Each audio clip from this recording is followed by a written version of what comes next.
Hi guys, welcome back to A Little Bit of Everything Family. Welcome back to the Eminem Show, no not the candy, and no not the rapper. So, as you guys can see in the back of us, we have a flag here. We do. Hi, if you don't know who we are, my name is Dr. Amelia Wars, and this is my daughter, the owner of the channel. And me. It's good to see you guys, and it's great to be with you guys. And first of all, thank you guys. Thank you guys for being here. So, why the flag? You're gonna ask, right? We didn't have the flag before. Are we becoming a political channel? Sorry. Absolutely not. No. I just wanted to share something with you guys, if I may. I want to share you my experience here. I want to share you what my grandparents were here. I want to show you my mother's experience. And I want to say something to teachers. Okay. I want to tell you how we got here. Okay. So my family got here legally. In the 1970s, there was a group of American farmers that needed, and Emmy's going to learn the story. That's what I'm talking about. That needed people from Mexico to come and work the fields of the American soil because there was no Americans that wanted to work field work. My grandfather was one of the volunteers. So they gave him a type of permission to come to the States in the 70s, leaving his family behind, his kids behind. My grandma had 13 kids. Did you hear that? She had 13 kids. But my grandfather wanted to kind of come and make a little bit of money for his family. At the time, Mexico was not the country it is today. Okay. So my grandfather came, worked the time that they told him to work, and then they risked him back to Mexico. They said, okay, we're done with you. You did your work. You can go back. Okay. That was my grandfather's story. In the 70s, the late 70s, my mother came to the U.S. and asked for a visa to cross to be able to be here, which she obtained. And eventually, in 1986, grabbed the amnesty that Ronald Reagan and George Bush did the pathway to a lot of immigrants that were here in the country. I was brought here when I was 2.5 years old. I didn't pick to be here. I didn't say, hey, Mom, I want to go to the USA. I was actually being raised by my grandmother in Mexico because I am Mexican born, and didn't have a choice in the matter. You're 2.5 years old. What do you do? Do you kick and scream? What do you do? My mother brought me. We entered. I had some kind of visitation visa where I can visit or whatever when I was 2. And then eventually it became to the 86 immigration or the amnesty. And I put in my documentation and I was approved to become a resident, a permanent resident for the United States. And eventually in 87, I became, well, the time that it took to get my, they gave us a permit first, I think. And then like in 87, they gave us your permanent stays here. And then, a few years later, you become a citizen. That's my story. That's how I'm here. That's how I'm legally here. I want to tell you how I am connected to these roots right here and how I am connected to these roots right here. So I have this to say. I'm very proud to be Olmec, Aztec, or Mayan. I don't know what the blood in me holds. All I know is where I was born. I know my grandfather was Spaniard. My mother was from Mexico, indigenous from Mexico. I know my other 2 grandparents were indigenous Mexicans as well. And there's some Lebanese blood in there somewhere, but I don't know. Those are my roots here. Okay, so this is where my family originated from. Okay, so this is, I'm talking about my generation, my mom's generation, my grandparents' generation, and my great-grandparents. I don't know about them because they died. And they died very young. So I don't know if they were born in Mexico, stayed in Mexico, or they came from another country and then just kind of went and settled in Mexico. I don't know that because they're deceased. And my grandmother has dementia. All my grandparents are deceased, so I don't know the story. All I know is that I carry the last name very proudly as a Latina, and I once migrated here legally, and I also became a citizen legally, and so I'm here legally. But I also owe my roots here, because if it wasn't for my grandfather and my mother to get the documentation in order to be here, I wouldn't be here, right? I didn't choose to be here. I think it was God sent that I was here. Now, my allegiance is here. right here. I love my people. I love my roots, where I come from. But I'm also grateful, and I want you to hear this very clearly, of the American flag. It is not okay to burn flags, especially this one. Mm-hmm. Because this flag gave me the opportunity to become a doctor, to become a mother, to become whatever I wanted to be. They gave me that opportunity in 2024. I started in 2014, 2013, and eventually to become Dr. Amelia Juarez. And I owe that to the flag, this one. Okay? It also gave me an opportunity for my children to get the proper education and the opportunity to grow, go to college, go to school in the United States. You may ask yourself, why do you call the Hispanics your people if your people are the Americans? Because the Hispanics live in America. We are American. Mm-hmm. As apple pie American. Those are my people. The Hispanics that are in this country legally. The people, my neighbor is my people. Mm-hmm. The person across the street, he's Vietnamese, he's my people. You know, the Karen that lives on the corner, my people. Right? The Mr. Karen who lives on the other corner, that's my people. When I say my people, it means the people that I'm surrounded with. And I project those people, and I will defend those people. Now, I'm okay with this whole situation that's going on. What I'm not okay with is division. Mm-hmm. Okay, I'm not okay with it. It's not okay. We should band together like brothers. We are brothers. We might have a border that separates us or whatever it is, but that border one day gave me an opportunity to cross and to become a United States citizen. I'm proud of that. I'm happy about it. It gives me a lot of opportunities, and I'm grateful for it. More than anything, I'm grateful for it. Well, here is the problem. What's going on right now? Mm-hmm. One thing, Emmy, I want you to know is that I'm not okay with bullying children. Mm-hmm. Children that are in the system, in the school systems. I work for the school systems, okay? I'm a doctor in psychology and neurodivergent children. So my job is to make sure that each and every child that has a neurodivergent need gets the services that are required under an IEP or in a 504. That's my administrative work, okay? Mm-hmm. I make sure that all the psychological reports are done, that I make sure that these children are getting the proper care. But because there is so much fear right now, many children are deciding not to go to school, not to attend their sessions because they're scared. That I cannot approve of. A child doesn't know what citizenship is. A child doesn't understand that, especially someone like my daughter. If you ask my daughter, Savannah, if she is a U.S. citizen, she'll kick and scream and cry bloody murder because she doesn't even understand the question. These little children are innocent of all this. Whether you can say, oh, well, their parents made the mistake. Yeah, but they didn't. These kids didn't ask to be brought here.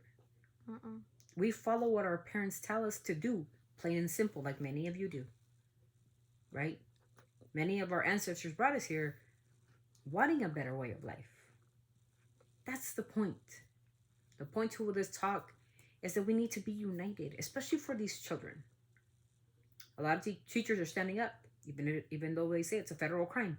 They are standing up to ICE agents and saying, no, before you take one of my kids, you're going to have to put me in prison and everybody else in the school system in prison, because these are kids, children. For my neurodivergent population, not attending their services, it's not only going to back them up and have regression, it's going to give the parents frustration, and these children get frustrated. Some of them no structure.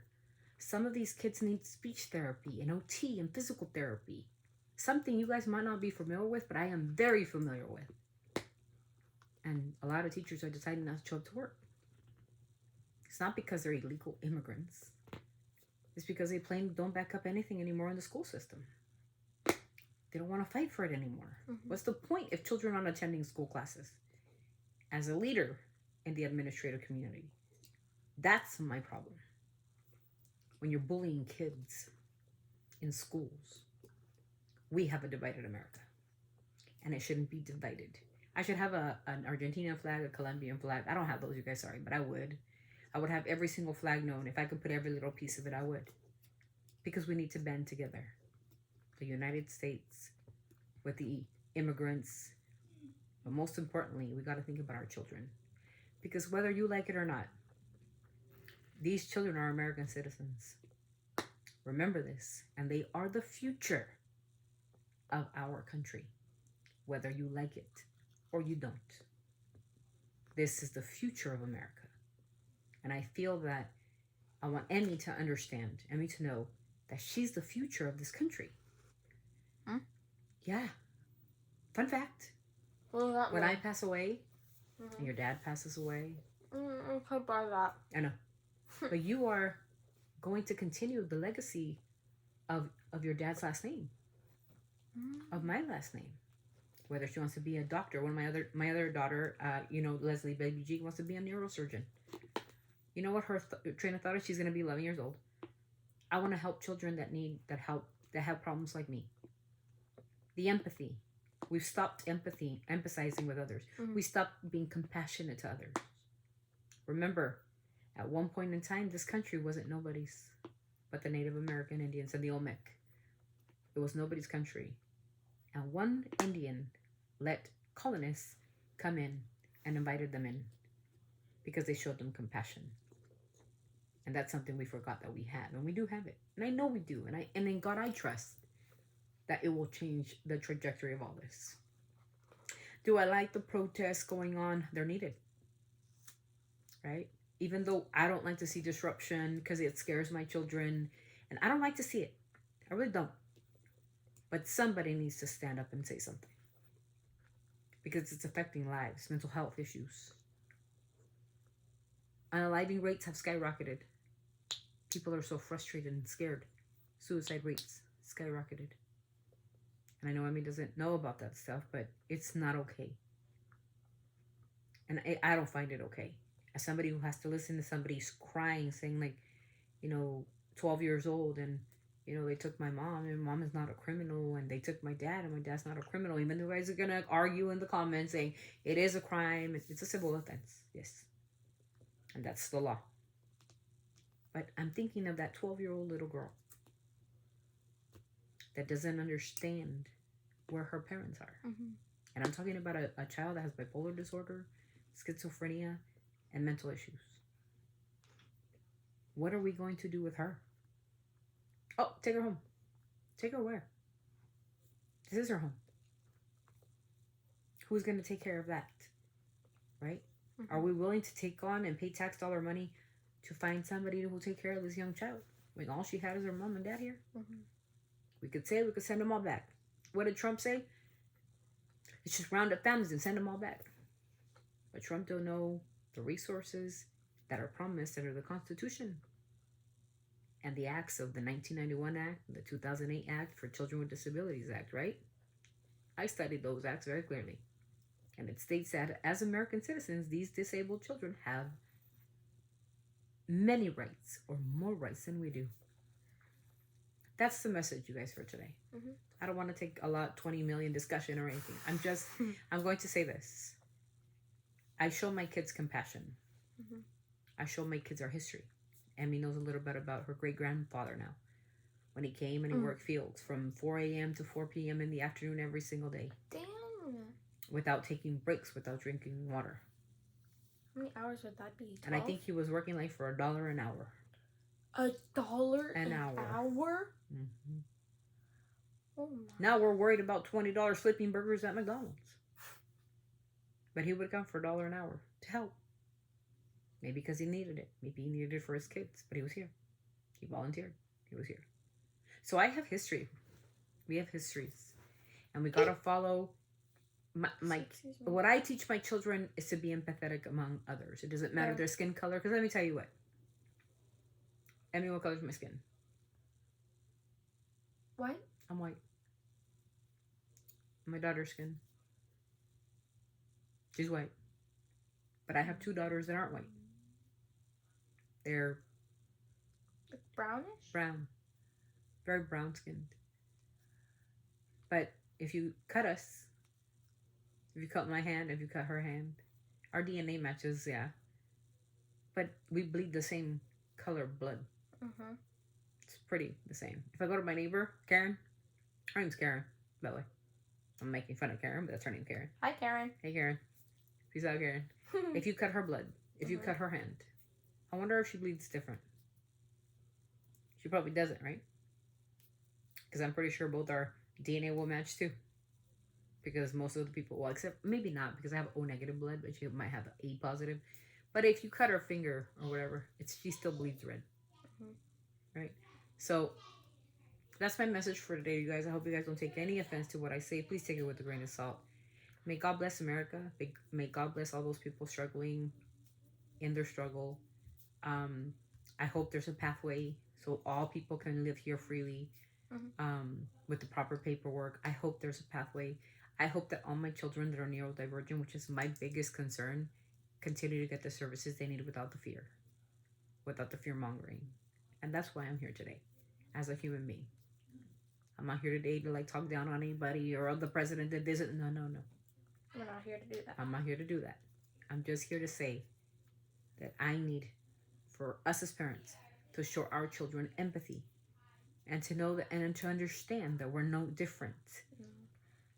You know, we might be of different skin colors. I might be, whiter than the average white person. I might be whiter than that. I just don't have the green eyes and the blonde hair. No. But I'm a particular redhead. I'm a ginger snap. I used to have red hair before. Extremely pale. So do two of my kids. They're extremely pale. And then I got one that's kind of pretty color. She's an olive skin color. And then I got two that are very dark. Does it make us different? No. Absolutely not. We're just different but not less. Remember that. And that's the message for today. We're different, but we ain't less. Okay? So God bless America. God bless everyone out there in the world. We love you. We support everybody. We support everything that has to do, but do it cordially. Do it respectfully and with love and with compassion. And please, don't forget that my neurodivergent children, the people that I have to take care of, my little babies that don't know where they are, much less if there's a world full of hate or racism, they don't understand it. Remember that. They're innocent. And they shouldn't be brought into this at all. So that's my message. My love to everybody who's going through whatever they're going through. I don't know your situation, but my love is out there for you guys. So God bless America. God bless my ancestors. God bless my family, my mother, my grandfather, my great-grandfather who sacrificed for me. Yeah. And now I get to sacrifice for them and for the people that depend on me. So may God bless you, and Emmy will send this out. Thank you for listening, and please be respectful. Always sending our love from our family to yours. Until the next vlog, you guys. Peace out. Bye.